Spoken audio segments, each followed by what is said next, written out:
guys! For today's video, meron ako ditong pinapainit na liquid butter. Ang masarap na sikreto ng ating Xiaofan. So again guys, itong recipe na to ay akin lang. Okay? So una natin iluto yung ating scrambled egg. Dahil ang Xiaofan ay may egg. You can always skip this part. But this is the good part. So you cannot skip. Ang bango ng ating liquid butter. Yung ating ham. Salamat sa nagbigay ng ham. Sponsored pa tong ham ko ngayon. Di ba yung Xiaofan, yung maraming sahog? Na paborito nating in order sa isang fast food chain sa Philippines. Di ba? Sumikat talagang Xiaofan na to. So yung Xiaofan, madami siyang toppings. So mabilis lang to guys. I think so. Hindi, mabilis lang talaga itong lutuin.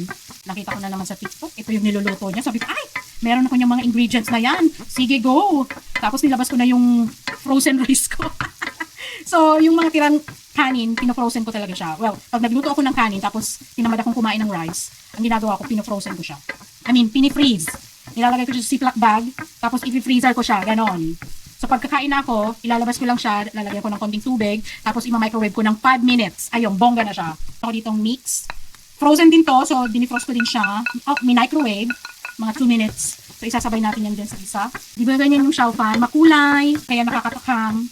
Kainin. Ito yung Xiaofan, madaming toppings. Mamimili ka lang kung anong toppings ang gusto mong. Instead of ham, kung wala kayong ham, kung meron kayong maling or hotdog or whatever na protein sa inyong mga fridge, pwede nyo siyang ilagay. So, maglagay muna ako ng tapa na aking paborito ilagay. Lalagay tayo ng garlic powder.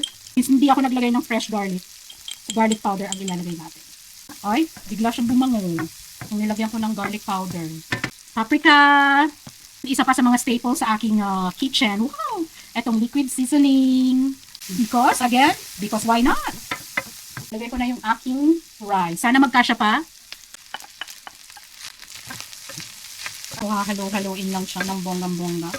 Hanggang sa mag-bonding silang lahat dyan. Ikita ko na yung kulay.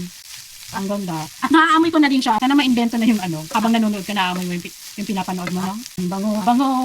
Ang bango-bango ng Xiaofan ko. Uy! And syempre, magdadagdag pa tayo ng ating mga seasonings. Para lalong mas sumarap ang ating Xiaofan. Uy! Kasi nga nag-celebrate ng Chinese New Year. Ito yung entry ko para sa Chinese New Year. Ayan. So siguro pwede na ako maglagay ng salt. Kunti lang.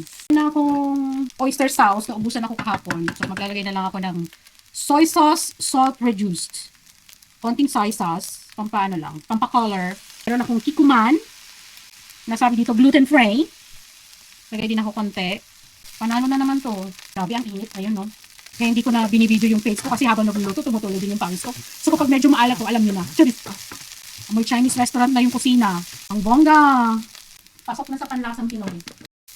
Okay na guys, ready for plating na. Meron pa ditong black bowl, di ba? Parang pang Chinese siya. So, gamitin natin siya today. Hello. Ang ganda, winner. Tapos, di ba kahapon meron akong siomai. So, nilagay ko lang siya sa air fryer.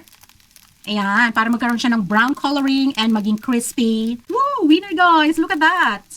And, wiwisikan natin yan ng spring onion. And meron ditong calamansi galing sa ating friend na may calamansi. Oh, let's eat! Tong hei fa chai!